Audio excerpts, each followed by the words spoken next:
अस्सलाम वालेकुम स्टूडेंट्स, उम्मीद करता हूँ आप सब खैरियत से होंगे। आज हम कैलकुलस विद एनालिटिकल ज्योमेट्री की एक्सरसाइज 5.2 का क्वेश्चन नंबर 3 स्टार्ट करेंगे। लास्ट लेक्चर में हमने इसके जो पहले दो क्वेश्चंस थे वो हमने सॉल्व किए थे, और जो प्रॉपर्टीज़ थी डेफिनेट इंटीग्रल की वो भी हमने डिस्कस की थी। तो क्वेश्चन नंबर 3 है आपके पास, इंटीग्रल फ्राम 0 टू 3 पाई/4 absolute function of cos x d x. तो सबसे पहले ना हम यहाँ पे जो इसकी जो लिमिट है, मतलब कि जो इंटरवल ऑफ इंटीग्रेशन है उसको हम देखते हैं। देखें यहाँ पे आपका जो इंटरवल ऑफ इंटीग्रेशन है वो है 0 से लेकर 3 पाई/4 तक। अब 3 पाई/4 का क्या मतलब है, देखें 3 पाई/4 को आप यहाँ पे लिख सकते हैं पाई-पाई/4। इसका क्या मतलब है, इसका मतलब ये है कि देखें ये जो पाई लिखा हुआ है इसकी अगर आप डिग्री में वैल्यूज़ देखें इसका मतलब होता है 180 डिग्री, माइनस इसका क्या मतलब है जी, पाई/4 का मतलब है 45 डिग्री। तो 180 में से आप अगर 45 निकालें तो ये आपके पास आ जाता है 135 डिग्री। मतलब कि आपका जो इंटरवल ऑफ इंटीग्रेशन है वो है 0 से लेके 135 तक, मतलब कि यहाँ तक 135 डिग्री, या आप इसको अगर आप रेडियन में लिखेंगे तो इसको आप लिखेंगे फिर 3 पाई/4। ठीक है। तो आपका जो इंटरवल ऑफ इंटीग्रेशन है वो है 0 से लेके 3 पाई/4 तक, मतलब कि 0 से लेके 135 डिग्री तक।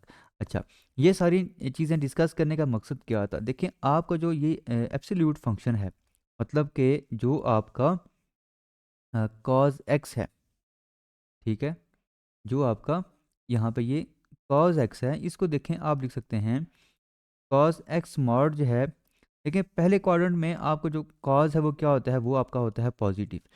दूसरे क्वाड्रेंट में कॉज क्या होता है, नेगेटिव होता है। मतलब कि जब आपका इंटरवल होगा 0 से लेके पाई/2 तक, मतलब कि 90 डिग्री तक जब आपका इंटरवल होगा, तो उसमें कॉज एक्स जो है वो क्या होता है, वो पॉजिटिव होता है। तो आपको जो इंटरवल ऑफ इंटीग्रेशन यहाँ से बनेगा वो क्या बनेगा, 0 इज़ लेस और equal to x is less और इक्वल टू पाई/2। मतलब कि जब आपका जो एक्स है वो 0 से लेके पाई/2 तक होगा तो आपका कॉज एक्स जो है वो क्या होगा, वो पॉजिटिव होगा। मतलब इसका क्या है, देखें जो एब्सोल्यूट फंक्शन है उसकी अगर आप डेफिनेशन को देखें तो आपका जो एक्स है अगर ये पॉजिटिव है, मतलब कि अगर एक्स आपका ग्रेटर और इक्वल टू 0 है तो एब्सोल्यूट फंक्शन जो है वो एक्स के इक्वल ही होगा। और अगर आपका एक्स लेस देन 0 है, इसका मतलब ये है कि एक्स जो है वो क्या होगा, वो एक्स मॉड जो वो क्या होगा, वो माइनस एक्स के इक्वल होगा। अब अगर यहाँ पे मॉड फंक्शन के अंदर जो लिखा हुआ है कॉज एक्स, अगर ये आपका 0 से लेके पाई/2 तक पॉजिटिव है तो मॉड फंक्शन जो है वो क्या होगा, वो आपका कॉज एक्स के इक्वल ही होगा। और अगर आपका जो एक्स है वो पाई/2 से लेके अगर वो 135 डिग्री, मतलब कि 3 पाई/4 तक है, तो फिर आपका ये जो कॉज एक्स है ये इक्वल होगा, कॉज एक्स मॉड जब वो किसके इक्वल होगा, माइनस कॉज एक्स के इक्वल होगा। ठीक है। तो आपका अब जो फंक्शन है वो दो इंटरवल्स में डिवाइड हो चुका है। इसके लिए हमने देखें एक चीज़ पढ़ी थी कि अगर आपका इंटरवल जो है वो ए से लेके बी तक है और दरमियान में कोई भी पॉइंट सी है, तो आपका जो इंटीग्रेशन है फ्रॉम ए टू बी ये इक्वल होती है from a to c plus from c to b. तो ये दो चीज़ें हम यहाँ पे यूज़ करेंगे। तो देखें आपका जो इंटीग्रेशन है, इंटीग्रेशन फ्रॉम 0 टू 3 पाई/4 mod function of cos x d x, ये इक्वल होगा इंटीग्रेशन फ्रॉम 0 टू पाई/2। अब इस इंटरवल में आपका जो फंक्शन है मॉड फंक्शन वो किसके इक्वल है, वो है कॉज एक्स के इक्वल। यहाँ पे साथ आ जाएगा डी एक्स, फिर प्लस उसके बाद आपका नेक्स्ट जो इंटरवल है वो है पाई/2 से लेके 3 पाई/4 तक। इस केस में आपका जो फंक्शन है वो इक्वल है माइनस कॉज एक्स के। ठीक है। तो अब हम क्या करेंगे, अब हम इसको इंटीग्रेट करेंगे। तो कॉज एक्स की जो इंटीग्रेशन है ये आपके पास इक्वल होती है सिंपल साइन एक्स के, साथ आपकी लिमिट आ जाएगी 0 से पाई/2, फिर प्लस उसके बाद आपका नेक्स्ट जो सॉरी हम इसको क्या करेंगे, हम इसको इंटीग्रेट करेंगे। तो एक तो आपका ये जो माइनस है ये माइनस आपका बाहर आ जाएगा, और cos x की जो इंटीग्रेशन है वो होती है साइन एक्स, तो यहाँ पे आ जाएगा साइन एक्स, और लिमिट है आपकी पाई/2 से लेके 3π/4 तक। तो अब आप क्या करेंगे, अब आप इसको इंटीग्रेट करेंगे तो साइन एक्स की जो सॉरी जो लिमिट्स हैं वो आप अप्लाई करेंगे, तो अपर लिमिट आप पुट करें इसमें, ये आ जाएगा साइन पाई/2 माइनस लोअर लिमिट, और लोअर लिमिट आपके पास जीरो है तो ये आ जाएगा ज़ीरो। तो इसको हमने सॉल्व कर लिया, अब हम इसको सॉल्व करेंगे माइनस, यहाँ पे देखें अपर लिमिट आप पुट करेंगे, ये आपके पास आएगा साइन 3π/4 माइनस साइन पाई/2, ये चीज़ आ जाएगी। अब इसके बाद देखें साइन पाई/2 का मतलब है कि साइन 90 डिग्री वो इक्वल आ जाएगा सिंपल 1 के, माइनस और साइन 0 जो है ये आपका 0 के इक्वल ही होता है, माइनस। अब इसको ना हम सॉल्व कर लेते हैं। देखें साइन 3π/4 को आप लिख सकते हैं साइन पाई माइनस पाई/4। आप इसका एलसीएम लेंगे, अगेन आप इसको सॉल्व करेंगे तो आपको ये 3π/4 ही बनेगा। यहाँ पे आप इसको सॉल्व कर लें, साइन पाई/2 जो है ये इक्वल होता है 1 के, सिंपल यहाँ पे क्या आ जाएगा 1 ही आ जाएगा। इसको ना हम सॉल्व करते हैं, ये जो आपका लिखा हुआ है इसको हम सॉल्व करते हैं, ये सिंपल आपका 1 आ जाएगा। उसके बाद माइनस, देखें हम यहाँ पे एक टेक्निक यूज़ करेंगे। पहली चीज़ आपने ये चेक करनी है कि ये क्वाड्रेंट कौन सा है। क्वाड्रेंट है ये आपका सेकंड क्वाड्रेंट में साइन क्या होता है, पॉजिटिव होता है, तो यहाँ पे पॉजिटिव ही रहेगा। ठीक है, ये जो माइनस लिखा हुआ ये ऑलरेडी लिखा हुआ है, इसका जो हम सोल्यूशन फाइंड कर रहे हैं उसमें माइनस नहीं आता, उसमें पॉजिटिव ही रहेगा, तो यहाँ पे आपका प्लस ही रहेगा। दूसरी चीज़ यहाँ पे आप देख रहे होते हैं कि आपका यहाँ पे जो एंगल है वो 90 का मल्टीपल इवन है या ऑड है। अब यहाँ पे लिखा हुआ है 180 डिग्री। अब 180 डिग्री को आप लिख सकते हैं 2 मल्टीप्लाई बाई 90, मतलब कि 90 डिग्री का मल्टीपल यहाँ पे क्या है 2 है, इवन है, तो साइन आपका चेंज नहीं होगा, सिंपल आपका यहाँ पे साइन ही रहेगा, साइन कॉज में चेंज नहीं होगा। साथ आपका क्या आ जाएगा पाई/4 आ जाएगा। उसके बाद ये माइनस और ये माइनस आपस में ऐड होंगे तो ये आ जाएगा, सॉरी मल्टीप्लाई होंगे तो ये क्या आ जाएगा, ये आपका आ जाएगा +1। अब ये 1 और ये 1 ऐड होंगे तो ये आ जाएगा 2 माइनस, और साइन पाई/4 मतलब कि साइन 45 डिग्री वो इक्वल होता है 1/√2 के। ठीक है, तो अगर आप इसको मज़ीद सिंप्लीफाई करना चाहते हैं तो वो आपकी अपनी मर्ज़ी है, लेकिन यहाँ तक भी ये ठीक है। चलें हम इसको सिंप्लीफाई कर लेते हैं। यहाँ पे आपका आ जाएगा 2, एलसीएम लेंगे तो यहाँ पे आएगा 2 × √2 - 1। तो ओवरऑल आपका जो क्वेश्चन नंबर 3 था वो क्या था, integration from 0 to 3π/4 cos x dx is equal to, इसका आंसर आ गया 2 × √2 - 1/√2। तो ये इस क्वेश्चन का आंसर आ गया। क्वेश्चन नंबर 4 है आपके पास, integral from 0 to pi cos x whole power 2n+1 dx। तो सबसे पहले हम यहाँ पे लेट करते हैं, let i is equal to integral from 0 to pi cos x whole power 2n+1 dx। अच्छा, हमने लास्ट लेक्चर में कुछ प्रॉपर्टीज़ पढ़ी थी, वो प्रॉपर्टीज़ अब हम नेक्स्ट जो जितने भी क्वेश्चन होंगे तकरीबन हर क्वेश्चन में भी कुछ प्रॉपर्टीज़ हम यूज़ करेंगे। तो उसमें से एक प्रॉपर्टी हमने पढ़ी थी कि अगर आपका इंटीग्रल हो फ्रॉम 0 टू a, ठीक है, मतलब कि लोअर लिमिट अगर आपके पास 0 हो और अपर लिमिट आपका कोई भी नंबर हो, तो ये इक्वल होता है इंटीग्रल फ्रॉम 0 टू a। और आप यहाँ पे क्या करते हैं, अपर लिमिट -x कर दें यहाँ पे, मतलब कि a - x अगर आप कर दें तो आपका जो इंटीग्रल है इसका आंसर जो है वो मेन जो इंटीग्रल होगा उसके इक्वल ही होगा। ठीक है, तो ये जो प्रॉपर्टी है ये अब हम यहाँ पे यूज़ करेंगे। तो सबसे पहले आप क्या करें, सबसे पहले आप इसको लिख सकते हैं cos x whole power 2n+1 dx। अब हम क्या करेंगे, अब हम यहाँ पे ये जो प्रॉपर्टी है ये प्रॉपर्टी हम यहाँ पे यूज़ करेंगे, इंटीग्रल फ्रॉम 0 टू पाई, और आपका जो a है वो आपका यहाँ पे अब पाई है, तो x की जगह आप क्या लिखेंगे पाई माइनस एक्स, और इसकी होल पावर क्या आ जाएगी 2n+1। ठीक है जी। अच्छा, अब हम क्या करेंगे, अब हम इस पे वो टेक्निक यूज़ करेंगे जो हमने लास्ट क्वेश्चन में भी यूज़ की थी। देखें आपने इसको सॉल्व करना है, ठीक है, तो आपने पहले ये देखना होगा कि ये क्वाड्रेंट कौन सा है। देखें पाई में से यहाँ पे पाई में से कुछ माइनस हो रहा है, ठीक है। तो अगर आपका यहाँ पे पाई है तो इसमें से अगर कुछ माइनस हो रहा है तो आपका जो क्वाड्रेंट है वो कौन सा बनेगा, वो बनेगा सेकंड क्वाड्रेंट। ठीक है। अब सेकंड क्वाड्रेंट में कॉज क्या होता है, नेगेटिव होता है, यहाँ पे आ जाएगा नेगेटिव। दूसरी चीज़ 90 का मल्टीपल, मतलब कि पाई को आप लिख सकते हैं 180 डिग्री और इसको आप लिख सकते हैं 2 × 90। ठीक है। तो 90 का जो मल्टीपल है वो यहाँ पे इवन है, तो कॉस जब वो साइन में चेंज नहीं होगा, सिंपल क्या आ जाएगा, कॉस एक्स ही आ जाएगा। और इसकी होल पावर क्या है, 2n+1, साथ आ जाएगा dx। अच्छा, उसके बाद अब आपका ये जो माइनस है इसको आप लिख सकते हैं -1 होल पावर 2n+1, तो साथ आपका आ जाएगा cos x whole power 2n+1 dx। अच्छा, यहाँ पे हम एक चीज़ डिस्कस करेंगे। देखें, अगर -1 पावर n लिखा हो और अगर आपका n जो है वो इवन है, ठीक है, n अगर आपका इवन है तो -1 पावर n जो है वो सिंपल 1 के इक्वल होता है। और अगर आपका लिखा हो कि जो n है वो क्या है, वो ऑड है, n अगर आपका ऑड है तो -1 पावर n जो है वो किसके इक्वल होगा, वो इक्वल होगा -1 के।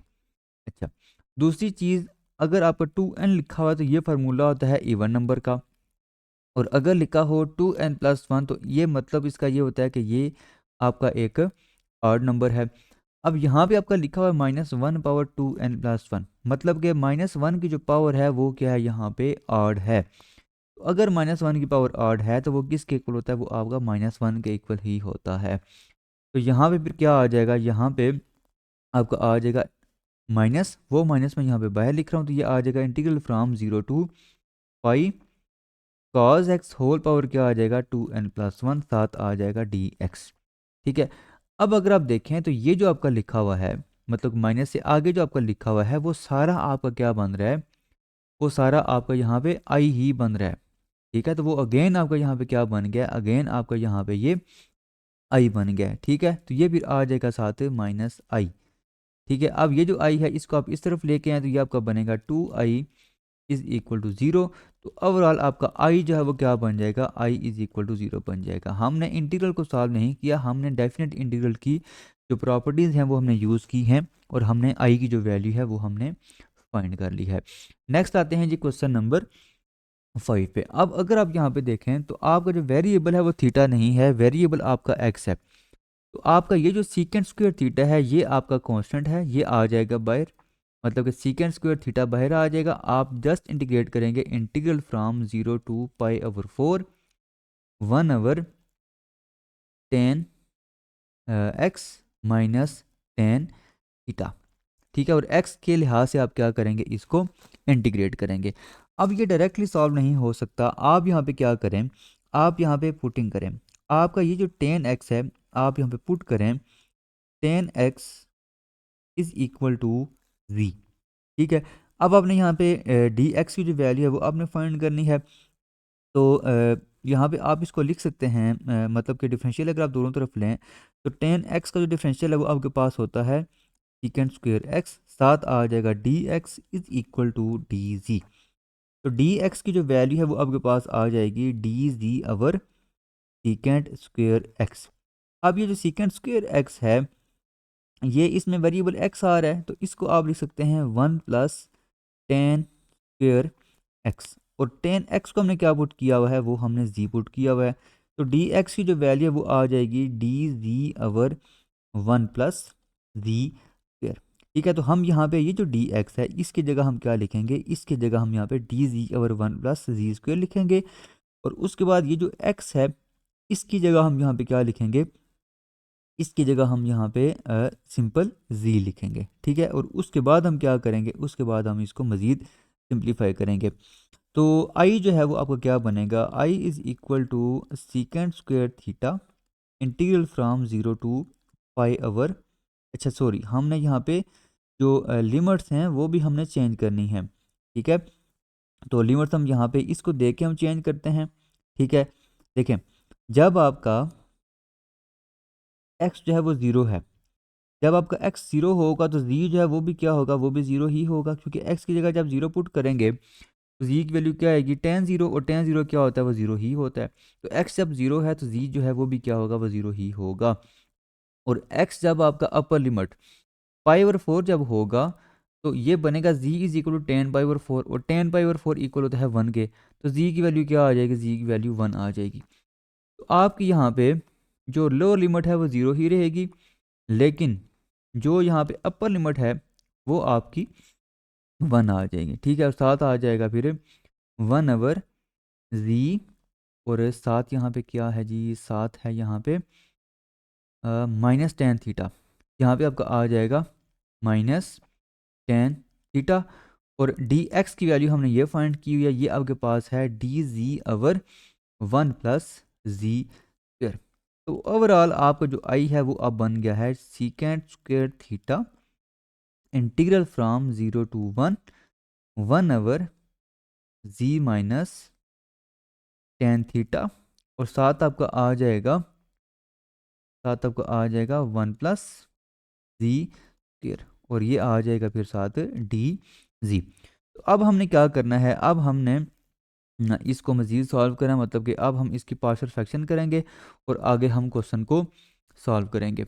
अच्छा, एक चीज़ ना आप यहाँ पे अपनी आसानी के लिए ये कर लें, आपका ये जो tan थीटा है जब हम पार्शियल फ्रैक्शन करेंगे ये आपको तंग करेगा, तो इसकी जगह ना आप जो आपका tan थीटा है इसकी जगह आप यहाँ पे सिंपल स्मॉल a लिख दें। जब हम इसकी पार्शियल फ्रैक्शन कर लेंगे ना तो उसमें फिर हम क्या करेंगे, a की जगह आखिर पे हम tan थीटा ही लिख देंगे। तो आप यहाँ पे फिर कंसिडर करें, कंसिडर 1 z - a, और साथ आपका आ जाएगा 1 + z²। ठीक है, इसको अब हम क्या करेंगे, इसके हम पार्शियल फ्रैक्शन करेंगे, तो इसको हम फिर लिख सकते हैं a/z - a plus bz plus c/, क्योंकि वेरिएबल आपका यहाँ पे अब z है तो यहाँ पे हम क्या लिखेंगे, z लिखेंगे ओवर 1 + z²। अब ये जो लिखा हुआ नीचे इसको आप दोनों तरफ मल्टीप्लाई करें, ये आपका आ जाएगा 1 = a × 1 + z² plus bz plus c × z - a आ जाएगा। ठीक है, अच्छा, अब इसके बाद आपने क्या करना है, इसके बाद आपने ये करना है कि आपने अगर a की वैल्यू फाइंड करें तो आप क्या करें, आप यहाँ पे पुट करें, put z - a is equal to 0, z is equal to a in 2, इसको आप 2 का नाम दे दें और इसको आप 1 का नाम दे दें। ठीक है, तो ये फिर आपका बनेगा 1 इज इक्वल टू z की जगह आप a लिखेंगे तो ये आ जाएगा a × 1 + a²। ठीक है, प्लस यहाँ पे जब आप z की जगह a लिखेंगे तो ये सारा आपका क्या हो जाएगा, 0 हो जाएगा, तो यहाँ पे हम लिखेंगे 0।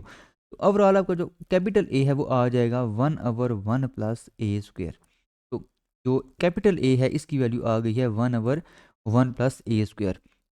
अब हम क्या करेंगे, अब हम b और c की वैल्यू फाइंड करेंगे, उसके लिए हम क्या करेंगे, हम यहाँ पे कोफिशिएंट्स को कंपेयर करेंगे, लेकिन आप इसको मज़ीद थोड़ा सिंप्लीफाई कर लें, a × 1 + z², और इसको आप मल्टीप्लाई कर लें, ये आ जाएगा bz² - ba plus cz - ca। तो सबसे पहले आप कोफिशिएंट्स को कंपेयर करेंगे, तो आपका जो बड़ा वेरिएबल है वो कौन सा है, z²। तो z² के जो कोफिशिएंट्स हैं इनको अगर आप कंपेयर करें तो लेफ्ट हैंड साइड पे आपका z² नहीं है, ये आ जाएगा 0 इज इक्वल टू, यहाँ पे आपका a है और यहाँ पे आपका z² ये लिखा हुआ है, इसका कोफिशिएंट है b। तो यहाँ से आप 0 इज इक्वल टू a की वैल्यू आपने ये फाइंड की हुई है, ये आ जाएगा 1/1 + a² प्लस b आ जाएगा, और b आपके पास क्या आ जाएगा, -1/1 + a²। इसी तरह अगर आप यहाँ पे z को कंपेयर करें, z के कोफिशिएंट्स को कंपेयर करें, तो लेफ्ट हैंड साइड पे आपका z नहीं है, सिंपल आ जाएगा 0 इज इक्वल टू, यहाँ पे आपका z नहीं है, और ये सिर्फ क्या लिखा हुआ है, ये आपको यहाँ पे लिखा हुआ है cz। ठीक है, तो ये फिर अच्छा, एक तो आपका यहाँ पे भी ना z आएगा, यहाँ पे भी आपका z आएगा, क्योंकि bz को आप जब -a के साथ मल्टीप्लाई करेंगे तो ये आएगा -baz। तो z का कोफिशिएंट यहाँ पे एक बनेगा -ba, और एक आपका बनेगा यहाँ पे c। तो अब b की वैल्यू आप यहाँ पे पुट कर दें, वो आपने फाइंड किया, ये माइनस पहले आ जाएगा, और b की वैल्यू हमने फाइंड किया -1/1 + ए स्क्वायर और साथ आपका यहाँ पे स्मॉल ए आ जाएगा प्लस सी। ये माइनस माइनस प्लस हो जाएंगे और सी की वैल्यू आ जाएगी फिर इस ये प्लस होंगे, दूसरी तरफ जाएंगे माइनस होंगे, तो ये आ जाएगा -1/1 प्लस ए स्क्वायर। तो बी की वैल्यू आ जाएगी -1/1 प्लस ए स्क्वायर और सी की वैल्यू आ जाएगी -1/1 प्लस ए स्क्वायर। तो अब आपने क्या करना है, अब आपने ये जो सारी वैल्यूज़ हैं ये आपने अब वहाँ पे पुट करनी है 1 में। ठीक है, यहाँ पे हम पुट करेंगे तीनों की वैल्यूज़ ना, बी और सी की वैल्यू सेम है, -1/1 प्लस ए स्क्वायर है, और ए की वैल्यू आपने फाइंड किया 1/1 प्लस ए स्क्वायर। तो ये आपका बना है फिर 1/z minus a 1 plus g square is equal to a/z minus a है।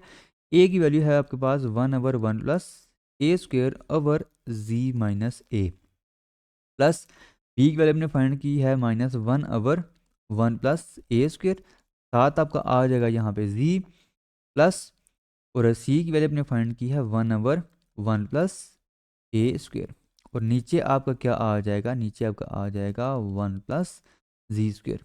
और अगर आप इसको सिंप्लीफाई करें तो इन तीनों में आपका 1/1 प्लस ए स्क्वायर कॉमन है, तो ये आ जाएगा 1/1 प्लस ए स्क्वायर बाहर कॉमन आएगा, यहाँ पे आपका आ जाएगा 1/z माइनस ए प्लस, यहाँ पे बल्कि माइनस इन दोनों में से आप कॉमन लें, ठीक है, माइनस कॉमन लें, ठीक है, वो माइनस आप यहाँ पे बाहर ही लिखते हैं, इन दोनों में आप माइनस कॉमन है वो माइनस बाहर आ जाएगा, और ऊपर आपका आ जाएगा z plus 1/1 plus g square.